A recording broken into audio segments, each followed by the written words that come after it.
டோடோ TV.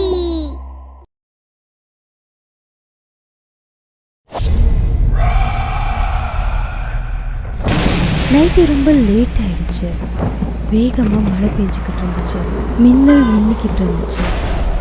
Night அந்த இருட்டில் ரொம்ப வேகமாக ஒரு வண்டி காற்றை கிழிச்சிக்கிட்டு வந்துக்கிட்டு இருந்துச்சு. அப்போ திடீர்னு அந்த வண்டி அந்த இருட்டில் வேகமாக வந்து ஒரு பெரிய சத்தத்தோட மரத்தில் இடிச்சிருச்சு. அந்த வண்டியை ஓட்டிக்கிட்டு இருந்தவன் செத்து போயிட்டான். இடிச்சதும் வண்டியோட டோர் ஓப்பன் ஆயிடுச்சு. உள்ளிருந்து அந்த ஆளோட கை வெளியே விழுந்துச்சு. அவன் கையில் இருந்த ஒரு கிளாஸ் பால் கீழே விழுந்துருச்சு. அது உருண்டுக்கிட்டே தெருவுக்கு பக்கத்தில் போயிடுச்சு. அடுத்த நாள் காலையில் இந்த ஆக்சிடென்ட் நடந்த இடத்துல ஜனங்க எல்லாரும் கூட்டமாக கூடியிருந்தாங்க. சில பேர் இதை பற்றி ஏதோ பேசிக்கிட்டு இருந்தாங்க. சில பேர் ஆக்சிடெண்ட்டை பார்த்து பயந்துட்டாங்க. அப்போ அந்த பக்கமாக சியா அப்புறம் அவங்க அம்மா சுஷ்மா போய்கிட்டு இருந்தாங்க. ஜனங்களோட கூட்டத்தை பார்த்து அவங்க 2 பேருமே நின்னுட்டாங்க. அம்மா, அங்க என்ன நடந்திருக்கு? ஏன் எல்லாரும் கூட்டமா இருக்காங்க? ஏதோ ஆக்சிடென்ட் நடந்திருக்குன்னு நினைக்கிறேன். இரு, நான் பாக்குறேன். சுஷ்மா அங்க என்ன நடந்திருக்கு அப்படின்னு பாக்குறதுக்காக போனா. அப்போ சியாவோட பார்வையில தெருவுல இருந்த அந்த கிறிஸ்டல் பால் தெரிஞ்சுது. அந்த ஆக்சிடென்ட் நடந்ததுக்கு அப்புறம் செத்து போன அந்த ஆளோட கையில இருந்து உருண்டு வந்த அந்த பால். இந்த கிறிஸ்டல் பால் எவ்வளவு அழகா இருக்கு. நான் இதை வீட்டுக்கு எடுத்துட்டு போறேன். அப்படி சொல்லி சியா அந்த பாலை அவளுடைய பாக்கெட்ல போட்டுக்கிட்டா. இங்க ஆக்சிடென்ட் நடந்த இடத்துக்கு போலீஸ்காரங்க வந்து அங்க இருந்த ஜனங்க கிட்ட கேட்க ஆரம்பிச்சாங்க. யாராச்சும் இதை பாத்தீங்களா? இந்த வண்டி யாருதுன்னு தெரியுமா? யாரும் எந்த பதிலும் கொடுக்கல. அதுக்குள்ள ஒரு பைத்தியக்கார ஆளு வந்து அங்கிருந்து கத்திக்கிட்டே ஓட ஆரம்பிச்சான். அதான் பண்ணிருக்கு. அது யாரையும் விடாது. எல்லாரும் செத்துருவீங்க, எல்லாரும் செத்துருவீங்க, எல்லாரும் செத்துருவீங்க. சியா அப்புறம் சுஷ்மா 2 பேரும் வீட்டுக்கு போயிட்டாங்க. சியாவோட வீட்டுல அவங்க அம்மா சுஷ்மா, அப்பா மோகன், அப்புறம் குட்டி தங்கச்சி தியா இருந்தா.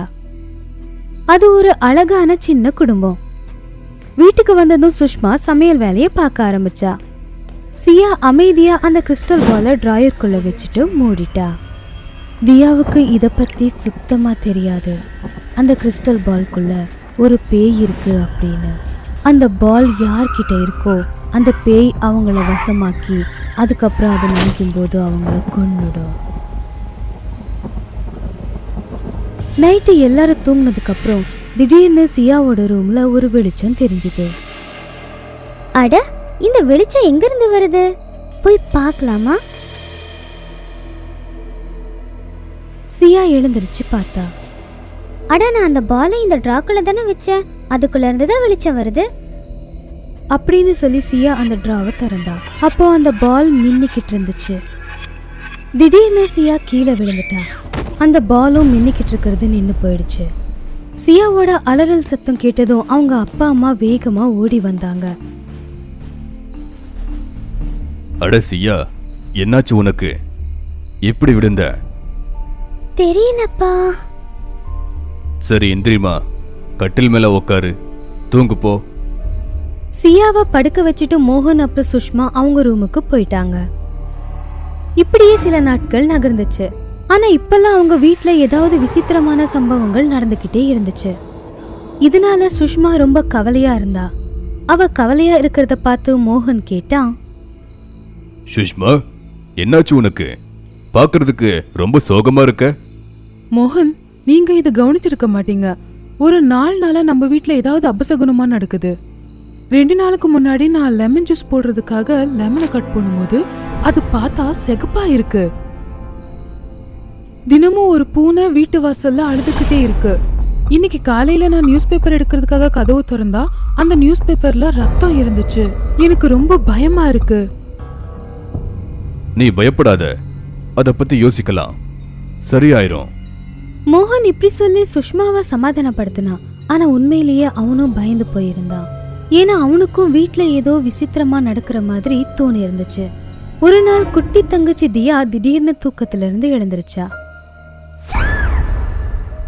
அவ அங்க திடீர்னு ஒரு கருப்பான உருவம் இருக்கிறத பார்த்தா. அத பார்த்ததும் பயத்துல அவ கத்த ஆரம்பிச்சா. அவளுடைய அக்கா சியா அவ பக்கத்துலதான் தூங்கிக்கிட்டு இருந்தா.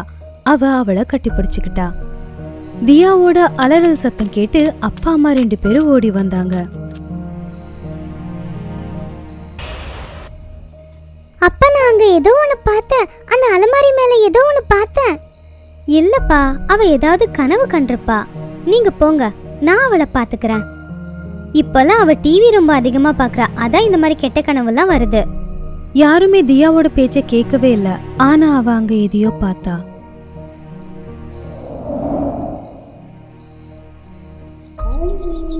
இப்படி இருக்கும்போது ஒரு நாள் நைட்டு சுஷ்மா தண்ணி குடிக்கிறதுக்காக எழுந்திருச்சு வந்தப்போ அவளும் அந்த கருப்பான உருவத்தை பார்த்தா.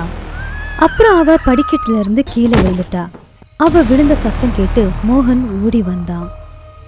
அட என்னாச்சு உனக்கு? எப்படி நீ விழுந்த? நான் ஒரு கருப்பான உருவத்தை பார்த்தேன். அதுதான் என்ன மாடியிலிருந்து தள்ளி விட்டுச்சு. 2 பேரும் பயந்துட்டாங்க. அப்புறம் அவங்க ரூம்குள்ள போயிட்டாங்க.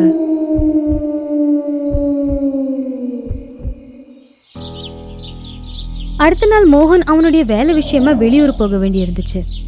சுஷ்மா, நான் கிளம்பிட்டேன். முக்கியமான வேலை இருக்கு. குழந்தையோ நீயும் ஜாக்கிரதையா இருங்க. மீதி வந்து பேசிக்கலாம். சுஷ்மா சரி அப்படின்னு தலையாட்டினான். அவன் பாய் சொல்லி அங்கிருந்து கிளம்பி போயிட்டான். மோகன் ஊருக்கு போனதுக்கு அப்புறம் அன்னைக்கு பகல் எந்த பிரச்சனையும் இல்லாம போச்சு. ஆனா நைட் ஆனதும் சுஷ்மா சியா அப்புறம் தியாவை அவங்க ரூம்ல தூங்க வச்சுட்டு அவ ரூமுக்கு போயிட்டா. நடுராத்திரி சுஷ்மாவுக்கு ஏதோ ஒரு குரல் கேட்டுச்சு. அவ தூக்கத்துல இருந்து எழுந்திருச்சிட்டா. இந்த சத்தம் எங்க இருந்து வருது? யாரு யார் அங்க? ஆனா எந்த பதிலும் வரல. அதுக்கு முன்னாடி அவ பக்கத்துல ஒரு பெரிய கருப்பு உருவம் வந்துச்சு. அதோட கண்கள் ரொம்ப சிகப்பா இருந்துச்சு. பல்லு வெளியே வந்திருந்துச்சு. அதோட நகங்கள் நீளமா இருந்துச்சு. தலையில இருக்கிற முடி பறந்துகிட்டு இருந்துச்சு. அதை பார்த்ததோ பயத்துல சுஷ்மா சத்தம் போட்டு கத்த நினைச்சா. ஆனா அவ வாயிலிருந்து ஒரு வார்த்தை கூட வரல. அவ அந்த கால் வலியில மெதுவா அவளுடைய குழந்தைங்களை காப்பாத்த போனா. அவ லாபி பக்கத்துல போனதும் அதுக்கு முன்னாடியே அந்த உருவம் அவளோட காலை பிடிச்சி இழுத்துருச்சு. அவ கீழே விழுந்துட்டா. தன்னை காப்பாத்திக்க ரொம்ப முயற்சி செஞ்சா. அந்த உருவம் அவளை ரூமுக்கு கூட்டிட்டு போய் அவளை கொன்னுடுச்சு.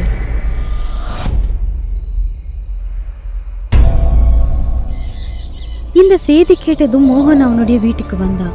போலீஸ்காரங்க ஆல்ரெடி வீட்டில் இருந்தாங்க. மோகன் குழந்தைங்களை கட்டி பிடிச்சி அழுதுகிட்டு இருந்தான். இது நடந்து சில நாட்களுக்கு அப்புறம் அவங்க 3 பேரும் அந்த சம்பவத்தை மறக்க முயற்சி செஞ்சுக்கிட்டு இருந்தாங்க. ஒரு நாள் நடுராத்திரியில குட்டி தங்கச்சி தியா முழிச்சுக்கிட்டா. அவளுக்கு ஒரு அழகான பொம்மை கண்ணுக்கு தெரிஞ்சது. வா, என்கிட்ட வா.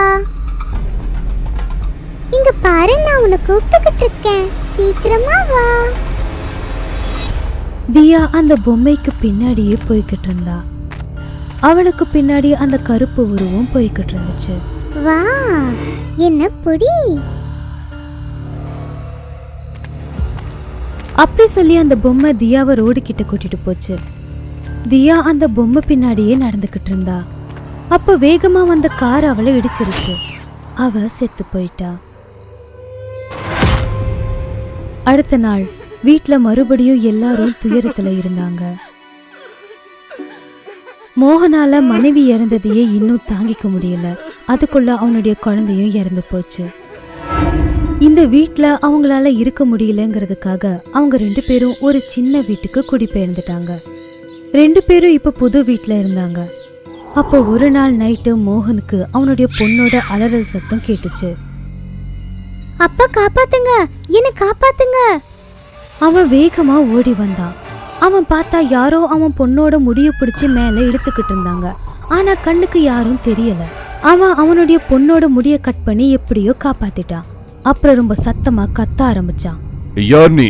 எதுக்காக இங்க நீ வந்திருக்க? நாங்க உனக்கு என்ன பண்ணோம்?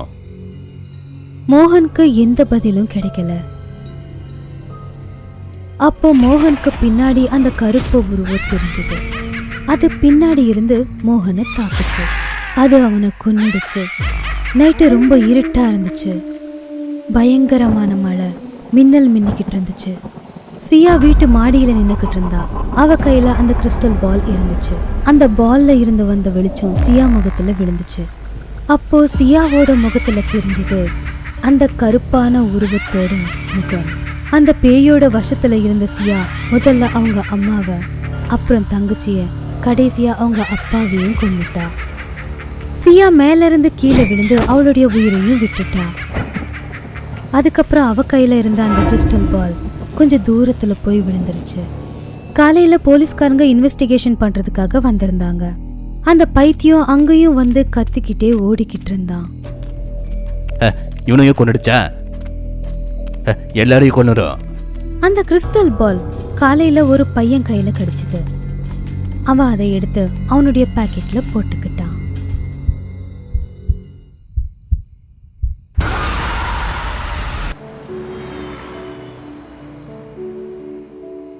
ரிஷிகேஷ்ல வெதர் எவ்வளவு நல்லா இருந்துச்சுலடா. ஆமா, இப்போ அதே போரிங் லைஃப்.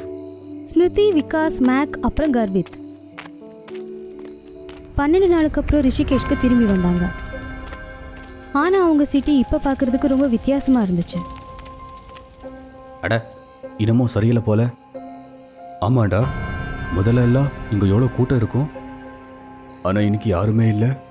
என்னமோ ஆயிருக்கு. வீட்டுக்கு போக ஆட்டோ கூட இல்லை. அவங்க 4 பேரும் நடந்தே வீட்டுக்கு போனாங்க. ஆனா வழியில இருந்த சூழ்நிலைய பார்த்து ரொம்பவே பயந்தாங்க. இங்க இருக்கிற நிலைமைய பார்த்தா ஏதோ புயல் வந்திருக்குன்னு நினைக்கிறேன்.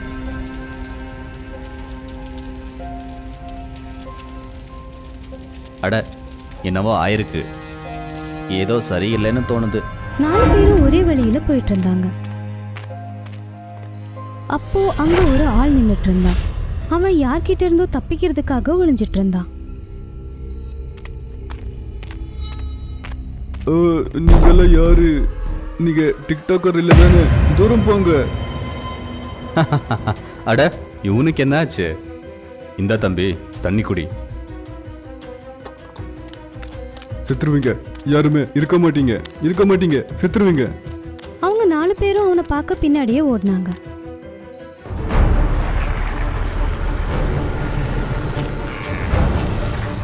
அட கடவுளே, என்னடா இது? அட, இது ஏதோ பார்க்க ஹாலிவுட் படம் மாதிரி இருக்கு. அதெல்லாம் நம்மக்கிட்ட வருது. நம்மளை உயிரோட சாப்பிட்றோம். ஓடுங்க.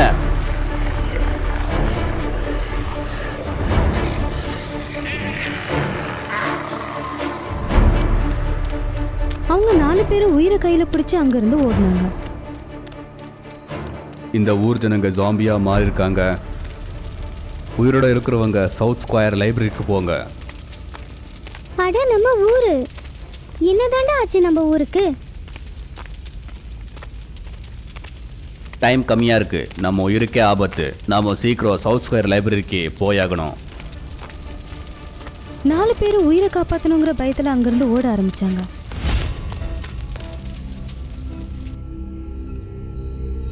அப்போ கர்வித் அவன் மொபைல்ல டிக்டாக் வீடியோ எடுக்க ஆரம்பிச்சான். ஹாய் ஃப்ரெண்ட்ஸ், நான் வந்துட்டேன். நான் இப்போ ஜோம்பி சிட்டியில் இருக்கேன். என்னடா பண்ற நீ? இங்கெல்லாம் உயிருக்கு போராடிட்டே இருக்காங்க. உனக்கு டிக்டாக் கேட்குதா? இது நீ இல்லை, உன்கிட்ட இருக்கிற ஜெலஸ் பேசுது. ஏய், அதிகமாக பேசாத. இங்கிருந்து கிளம்பு. அவங்க எல்லாரும் அங்கிருந்து ஓடலான்னு நினைக்கிறப்போ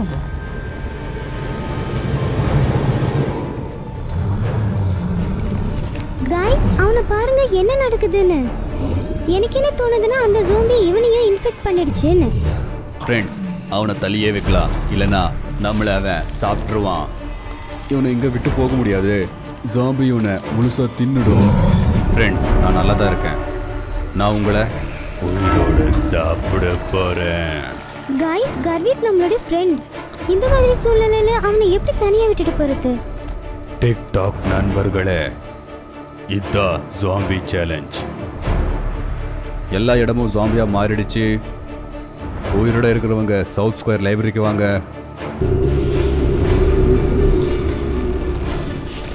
காய்ஸ் நீங்கள் வேணால் இங்கே இருங்க, நான் இங்கிருந்து போகிறேன்.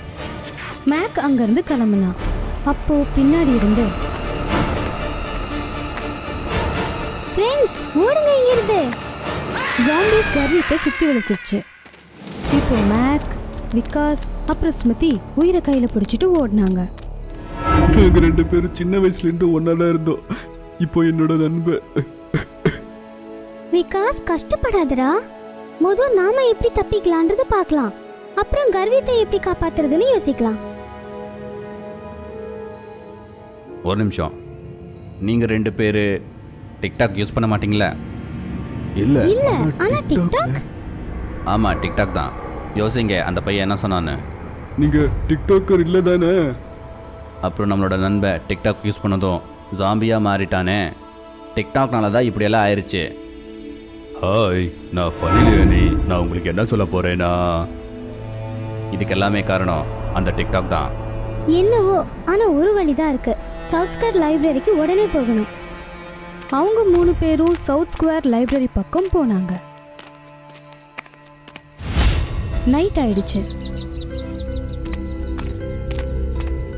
கொஞ்ச தூரத்துல அவங்களுக்கு ஒரு பெரிய வீடு தெரிஞ்சது. நல்ல வேளை நமக்கு இந்த வீடு கிடைச்சது. உதவி இல்லைனாலும் இன்னைக்கு நைட்டு தங்குறதுக்கு ஒரு இடமாவது கிடைச்சதுல்ல. 3 பேரும் அந்த வீட்டுக்குள்ள போனாங்க. அந்த வீடு காலியா இருந்துச்சு. அங்க பெட் மேல ஒரு மொபைல் இருந்துச்சு. இன்னைக்கு இங்கே தூங்கிட்டு விடுறதுக்குள்ள இந்த வீட்டை விட்டு போயிடலாம். கதவு ஜன்னல் எல்லாத்தையும் மூடுங்க, அப்புறம் யாரும் தூங்க கூடாது. நைட் எல்லாம் காவல காக்கணும். 3 பேரும் காவலு காக்க ஆரம்பிச்சாங்க. கொஞ்ச நேரம் கழிச்சதுக்கு அப்புறம் விகாஸோட பார்வை அந்த பயங்கரமான ஜாம்பி மேல விழுந்துச்சு. மேக், எந்திரிடா. டேய், எந்திரிடா. மேக் முழிச்சு பார்த்தா. பக்கத்துல ஜாம்பி இருந்ததை பார்த்து ரொம்பவே பயந்துட்டான். அப்போ ஜாம்பி மேக்க பிடிச்சு அவனுடைய கழுத்தை கடிக்க முயற்சி பண்ணுச்சு. அப்போ ஸ்மிருதி பின்னாடி இருந்த ஒரு கட்டையை எடுத்து ஜாம்பி மேல போட்டான். ஜாம்பி தரையில விழுந்துருச்சு. தலை உடைஞ்சு அங்கேயே செத்து போச்சு. ஃப்ரெண்ட்ஸ், நம்ம இங்க இருக்கிறது அவ்வளோ சேஃப் இல்ல. நாம இங்க இருந்து போயாகணும். வாங்க சீக்கிரம் கிளம்புங்க. 3 பேரும் அந்த வீட்டை விட்டு வெளியே வந்து ஓட ஆரம்பிச்சாங்க.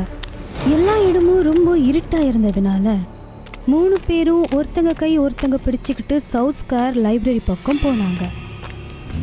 அப்போ திடீர்னு மேக்குக்கு அவன் பக்கத்துல ஏதோ இருக்கிற மாதிரி தோணுச்சு.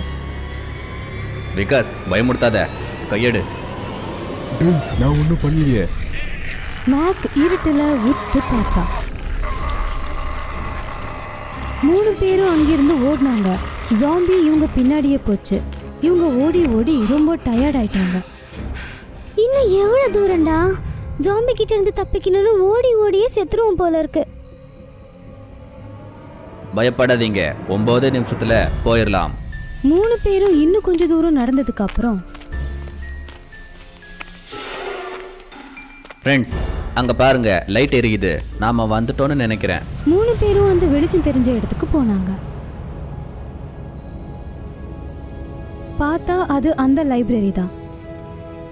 3 பேரோட சந்தோஷத்துக்கு அளவே இல்லை. ஃப்ரெண்ட்ஸ், நாம வந்துட்டோம். கடைசியா கஷ்டப்பட்டு வந்துட்டோம். வாங்க உள்ள போய் என்ன இருக்குன்னு பார்க்கலாம். 3 பேரும் அந்த லைப்ரரிக்குள்ள போனாங்க. ரொம்ப சந்தோஷமா இருந்தாங்க 3 பேரும். நடந்துட்டு இருக்கும்போது ஒரு பெரிய ஹால் வந்துச்சு. அப்புறம் அந்த ஹால்ல நிறைய ஜனங்க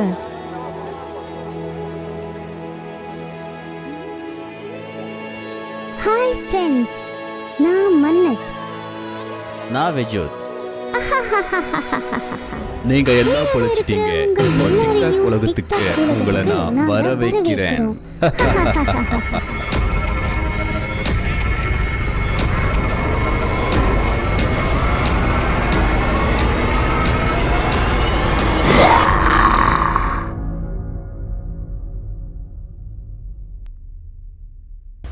பல நாட்களுக்கு முன்னாடி நடந்தது.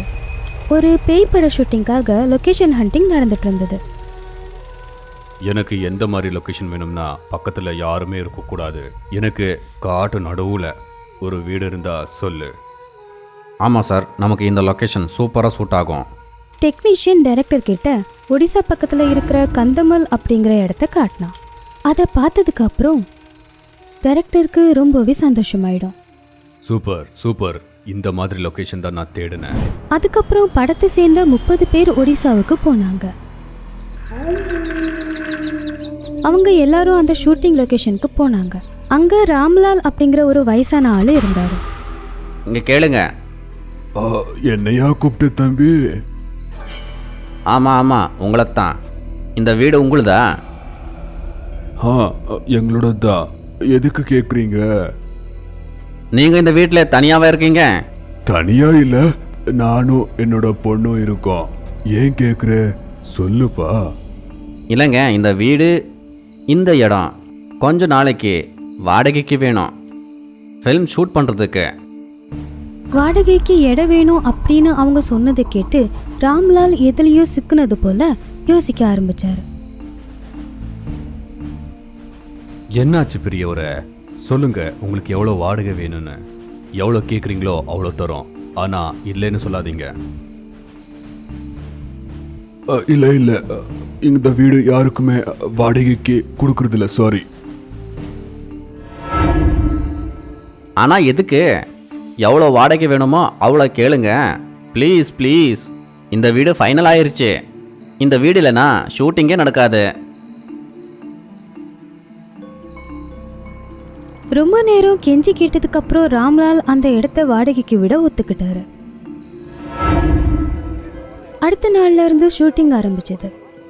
நாள் பூரா ஷூட்டிங் பண்ணதுக்கு அப்புறம் சாயந்தரம் பேக்கப் பண்ணிடுவாங்க. பேக்கப். Spot uncle. சொல்லுங்க சார். அங்கிள், எனக்கு டீ போட்டு தரீங்களா? I'm exhausted. அதுக்கப்புறம் ஸ்பாட் பாய் டீ போடுறதுக்காக போனாரு. அவரு டீ போட்டுட்டு இருக்கும்போது அங்க திடீர்னு ஒரு கை தனியா அவர்கிட்ட வந்துட்டு இருந்துச்சு. அதுக்கப்புறம் அது அவருடைய கழுத்தை பிடிச்சிருச்சு. யாரு? என்ன விட்டுருங்க. அதுக்குள்ள அந்த கை மாறி அங்க ஒரு பேயோட உருவம் வந்துச்சு. ஷூட்டிங் நடக்குதா? ஷூட்டிங். அதுக்கப்புறம் அந்த பேய் ஸ்பாட் பாயோட கழுத்துல கயிறை கட்டி அவரை தொங்க விட்டுருச்சு. அதனால அவருடைய உயிர் போயிடுச்சு. அதுக்கப்புறம் மற்றவங்க எல்லாரும் அவரை பார்த்தப்போ அவரு கயித்துல தொங்கிட்டு இருந்தாரு. ஐயோ, இது எப்படி நடந்துச்சு? இவங்களை யார் கொன்னாங்க? அதுக்கப்புறம் எல்லா டீம் மெம்பரும் ரொம்ப அதிகமா பயப்பட ஆரம்பிச்சாங்க. அதுக்கப்புறம் டைரக்டர் அங்க வந்து அந்த சூழ்நிலையை சமாளிச்சு சொன்னாரு. இங்க பாருங்க, நீங்க பயப்பட தேவையே இல்லை. இந்த ஸ்பாட் பாய் டென்ஷனால சூசைட் பண்ணியிருக்கான். ஆனா இதை பார்த்து ராம்லால் ரொம்பவே கவலைப்பட்டாரு. ஏன்னா அவருக்கு எல்லா விஷயமும் தெரியும். ஆனா அவர் யாருக்கிட்டையும் எதுவும் சொல்லல. அதுக்கப்புறம் எப்பவும் போல ஷூட்டிங் ஸ்டார்ட் பண்ணாங்க. அப்போ ராம்லாலோட பொண்ணு ஷூட்டிங் பார்க்கறதுக்காக அங்க வந்தா. அட பாருடா, இந்த காட்டில் எவ்வளோ அழகான பொண்ணு. இப்படி சொல்லி அந்த க்ரூ மெம்பர் அந்த பொண்ணை கிண்டல் பண்ண ஆரம்பிச்சான். ஆனா அந்த பொண்ணு எதுவுமே சொல்லல. அதுக்கப்புறம் அடுத்த நாள் டீம் மெம்பர்ஸ் ஷூட்டிங் பண்றதுக்காக வரும்போது அப்போ அந்த லைட்மேன் அங்க இறந்து கிடந்தான். சார், நாம் இங்க ஷூட்டிங் பண்றது ஆபத்து. தினமும் இந்த மாதிரி டீம் மெம்பர்ஸ் செத்துட்டே இருந்தா யாருமே பிழைக்க மாட்டோம். அட, நாம பயப்பட தேவையில்லை. இதெல்லாம் கோஇன்சிடென்ஸ், அவ்வளோதான். அதையெல்லாம் லிங்க் பண்ணக்கூடாது. அண்டர்ஸ்டாண்ட்? அப்படி சொல்லி டைரக்டர் எல்லாரையும் சமாளிச்சாரு. இப்படி இருக்கும்போது ஒரு நாள் டைரக்டர் பாத்ரூம் பக்கம் போனாரு. அப்போ பாத்ரூமோட மேல் சுவற்றுல ராம்லாலோட பொண்ணை பார்த்தான். இதை பார்த்த டைரக்டர் பயத்துல நடுங்க ஆரம்பிச்சான். நீ பாத்ரூம்ல என்ன பண்ற? யார் நீ? கொன்னுடுவேன். அதுக்குள்ள அந்த பேய் டைரக்டரை கொல்றதுக்காக முன்னாடி வந்தப்போ டைரக்டர் அதுகிட்ட இருந்து தப்பிச்சு அங்கிருந்து ஓட ஆரம்பிச்சாரு. அதுக்கப்புறம் டைரக்டர் ஓடி போய் ராம்லால் ரூமுக்கு வந்தாரு. ராம்லால் சார், ராம்லால் சார், கதவை துறங்க. ஆனா எப்போ கதவு திறந்துச்சோ உள்ள இருந்து அந்த பேய் வந்துச்சு. அது டைரக்டரோட கழுத்தை பிடிச்சு மேல தூக்கிடுச்சு. கொன்னுடுவேன், யாரையும் நான் விட மாட்டேன். காப்பாத்துங்க. அதுக்குள்ள ராம்லால் அங்க வந்தாரு. அவரு உடனே அவர் கழுத்துல இருந்த கயிறை எடுத்து அந்த பேய் மேல வச்சாரு. உடனே அந்த பேய் அங்கிருந்து மறைஞ்சிருச்சு. உங்களோட பொண்ணு என்னாச்சு சொல்லுங்க. என்னாச்சு உங்க பொண்ணுக்கு? என்கிட்ட சொல்லுங்க. இதுக்காகத்தான் நான் இங்க ஷூட்டிங் பண்றதுக்கு ஒத்துக்கவே இல்லை. நான் எவ்வளோ சொன்னாலும் நீங்க கேட்கவே இல்லை. அது என்னோட பொண்ணு இல்ல, என்னோட அண்ணன் பொண்ணு சஞ்சனாவோட ஆன்மா. இப்போ அது ஒரு பேயா மாறிடுச்சு. ஆன்மாவா? 10 வருஷத்துக்கு முன்னாடி எங்க கிராமத்துல இருக்கிற வயசு பொண்ணுங்க காதலிக்க தடை போட்டிருந்தாங்க. சஞ்சனாவுக்கு அப்பா அம்மா இல்ல, நான் தான் அவளை வளர்த்தேன். ஆனா சஞ்சனா நகரத்துல இருக்கிற பையனை விரும்புனா. இது எப்போ ஊர் பெரியவங்களுக்கு தெரிஞ்சிச்சோ சஞ்சனாவுக்கு தண்டனை கொடுக்குற விதமா காட்டுல அவளை உயிரோடவே புதைச்சிட்டாங்க. அதனால அவ பேயா மாறிட்டா. அப்படியே ஊர் பெரியவங்களை கூட கொன்னுட்டா. அப்படி இருந்து அவளோட பகை தீரவே இல்லை. கிராமத்து ஜனங்களெல்லாம் கொல்ல ஆரம்பிச்சா. அந்த காரணத்தினால இந்த கிராமத்து ஜனங்கள்லாம் இந்த ஊரை விட்டே போயிட்டாங்க. யாராச்சும் இந்த கிராமத்துக்கு வந்தாலும் அவங்களையும் கொன்னுரும். நான் இந்த தாயத்தால, இதுக்கு இருக்கிற சக்தியால தான் நான் இன்னைக்கு வரைக்கும் உயிரோட இருக்கிறேன். ஆனா இதுக்கு ஏதாச்சும் பரிகாரம் இருக்கணுமே. இதுக்கு பரிகாரம் அந்த அகோரி சாமியார் தான் சொல்லணும். அவங்க 2 பேரும் அகோரி பாபாவை பார்க்கறதுக்கு போனாங்க. ஓம் க்ரீம் ஜோம் சாமுண்டாய விச்மஹே ஓம். எனக்கு எல்லாம் தெரியும் நீங்கள் எதுக்கு இங்கே வந்தீங்கன்னு. சஞ்சனாவோட முக்தியோட நேரம் வந்துருச்சு. நாம் அவளோட பணத்தை எரிச்சாகணும். ஆனா சாமி, சஞ்சனாவை புதைச்ச இடம் எங்களுக்கு தெரியாது. அதை பற்றி இந்த எலுமிச்சை சொல்லும். அவங்க எல்லாரும் எலுமிச்சப்பழம் காட்டின வழியில போனாங்க. அதுக்கப்புறம் சடலம் இருக்கிற இடத்த அடைஞ்சாங்க. டைரக்டர் அங்க இருக்கிற ஆளுங்க கிட்ட சொல்லி அவளுடைய சடலத்தை வெளியே எடுத்தாரு. அதை எரிக்கிறதுக்காக அவங்க முயற்சி பண்ணப்போ அப்போ அந்த பேய் அங்க வந்துருச்சு. நீ என்ன கொல்ல முடியாது. அதுக்கப்புறம் பேய் அவங்கள தாக்க ஆரம்பிச்சது.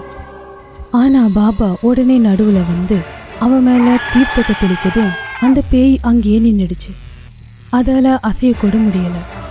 மகளே, எனக்கு தெரியும் உனக்கு அநியாயம் நடந்திருக்கு. அதுக்கான தண்டனை ஜனங்களுக்கு கிடைச்சாச்சு. ஆனா அப்பாவி ஜனங்களோட உயிரெடுக்கிறது தப்பு. ராம்லால் தீய வச்சாரு. அப்புறம் அவளுடைய ஈம சடங்கு செஞ்சாரு. அந்த பேயும் எரிய ஆரம்பிச்சது. அது கோவத்துல கத்திக்கிட்டே இருந்து கடைசியில சாம்பல் ஆயிடுச்சு. எல்லாருக்கும் அப்பதான் உயிர் வந்த மாதிரி இருந்துச்சு. அதுக்கப்புறம் டைரக்டர் மறுபடியும் ஷூட்டிங் ஸ்டார்ட் பண்ணாரு. ராம்லால் இப்போ ரொம்ப சந்தோஷமா அமைதியா அவருடைய வாழ்க்கையை வாழ்ந்துட்டு இருந்தாரு. அதுக்கப்புறம் அந்த கிராமத்து ஜனங்க அந்த கிராமத்திலேயே வந்து வாழ ஆரம்பிச்சாங்க.